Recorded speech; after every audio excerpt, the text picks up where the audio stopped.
In this video, I want to talk about cutting edges specifically on flat molds. Now, we have in the past on the podcast talked about cutting edges more specifically and in depth. And if you check episode number 61, you'll see there's a pretty extensive booklet, downloadable booklet there that goes into a lot more information. And that entire podcast, episode number 61, is quite involved. But basically, the cutting edge on any appliance really is to separate the end of the appliance and the beginning of where the skin will be. Is that junction where the fake meets the real, and that has to be a nice flawless blend. And typically the best way to achieve that has to include some kind of cutting edge. So here on these flat pieces you can see I've separated out, this is an upper eyelid swelling and a lower eyelid swelling.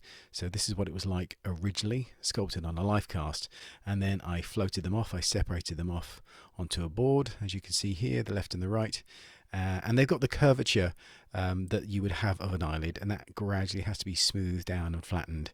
And then once you've got your flattened piece, you blend the edges out, and then you add your cutting edge around the outside. And this basically, like I say, it creates a permanent sort of terminus point where the piece stops, so that the piece is the same size all the time. This can be quite useful as well, because if you've got a very specific distance to meet, for example, if you've got an appliance on an upper eyelid, like a swelling, and it has to start below the eyebrow hair but above the eyelashes, that's a very specific distance. So it's quite nice to build something into the mold that permanently has the end point where the appliance will stop. So by sculpting it into the piece at this stage, it becomes part of the mold, it becomes permanent. The other thing that's good is that it's useful to have something to pin to when you want to transport it, and also it gives you something to hold on to whilst you're applying, and then you can remove that once it's applied. The whole process is made much easier by having a sort of, a tangible edge that you can hold on to, which is not going to be the live edge you're going to blend onto the skin. So it's a sensible policy typically to produce a cutting edge with a little overflow on it like this, because it gives you, like I say, a lot of good things during application. Now, what I have seen is a lot of people have been adding their cutting edges a long way away from the edge of the sculpt, and I think this is not a great thing, and I want to explain why I think that, and I'll demonstrate to you, how I think it should be done and why that matters. So typically when I talk about a cutting edge, as you can see here, I've got some pieces that were made. This is the pieces I made in the video here, and you can see that there's two appliances that are basically the same appliance, but one with a much wider edge than the other, and I've pinned them to the board so you can see how useful that border is that I was talking about. So the bit I'm concerned about is this flashing around here. So this bit here, that is the flashing. And that flashing is obviously something that we're going to separate later on. But this obviously is the fine cut edge that is produced by having a nice flashing in the piece when you scrape the mold. This is when I'm talking about open flat molds when I'm scraping them. So what I've done to demonstrate this process, and why I think also that the silicone softness matters, is here you see two identical appliances that I've made. One is in a much softer silicone than the other, and I can demonstrate this to you by using a durometer. I can squish it here with my finger. You can see this one bends very, very easily.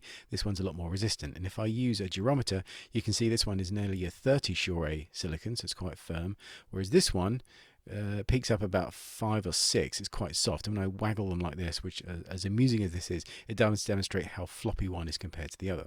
So you can see that one silicone is much softer than the other, and I maintain that a firmer silicone typically is better for these kinds of pieces than a softer silicone, and I'll show you why. So here we have an appliance that I have spliced asunder. I've cut it in half in order to show you the end-on sort of profile of what the piece looks like.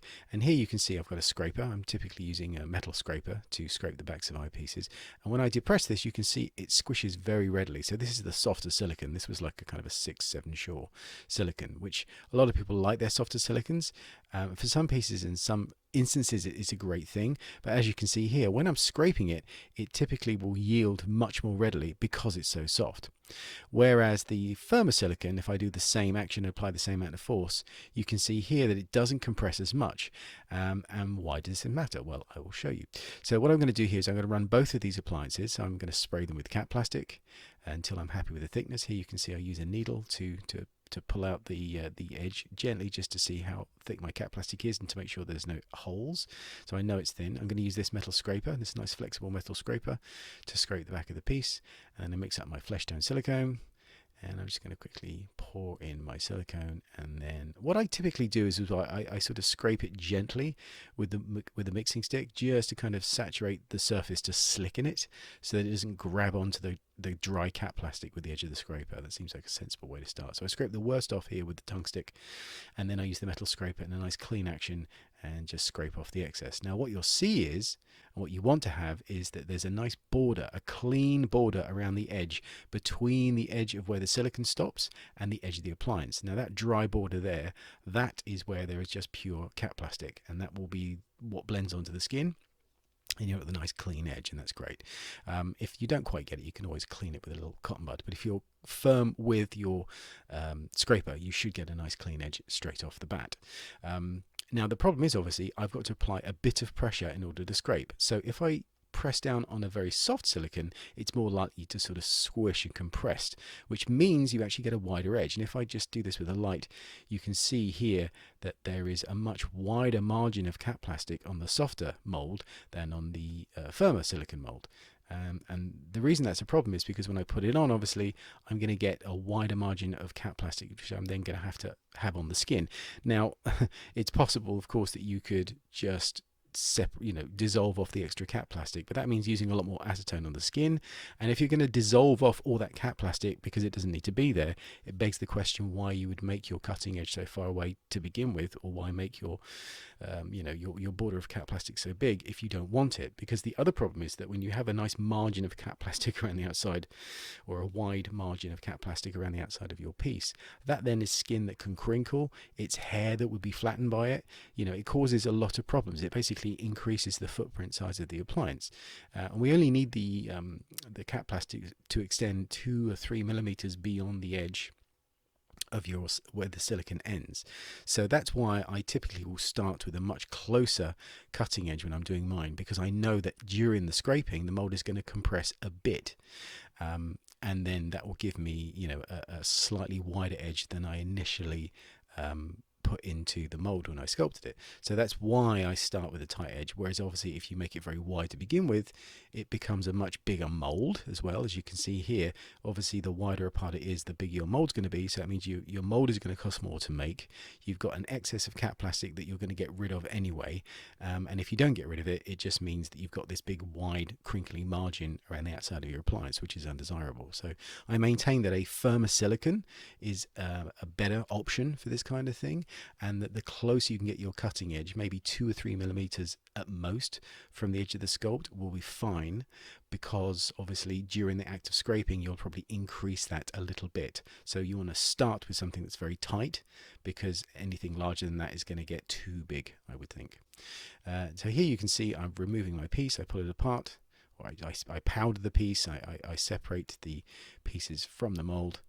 I start by scraping the edge with the tool, just to kind of separate the cap plastic that goes over the edge, so it doesn't grab onto the sides of the mold, and then I can just peel my piece out. So here you can see I'm peeling both pieces out, and then when I pin them to the board like this, you can quite clearly see the difference in the two pieces. So on the left hand side, that's the piece that came from the firmer silicone mold, the 30 Shore silicone mold, and on the right hand side, it's the piece that was run in the 7 or 5 to 7 Shore scale, so a much softer mold. And you can see the problem is that I end up with a much wider margin of cap plastic, which I'm then either going to have to remove, or I leave it there and I end up with a lot of crinkling going on around the outside of the piece, which I think is unnecessary. One thing to mention is if you are going to be using something like PTM, like we've got here, or Pro Bondo, like Prosade transfers, this kind of material obviously is being used in a mold that doesn't really need a mold with flashing, and I'll show you why. So here I've got the same mold. I'm just running it this time with the PTM,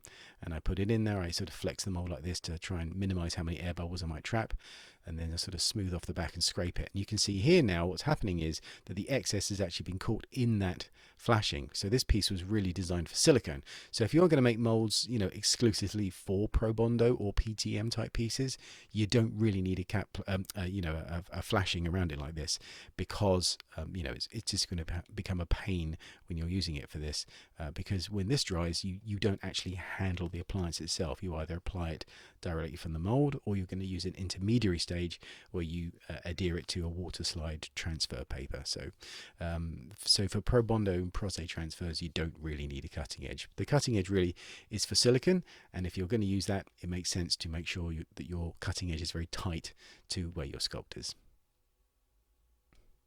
Well, I hope if you're interested in prosthetics, this was useful to you.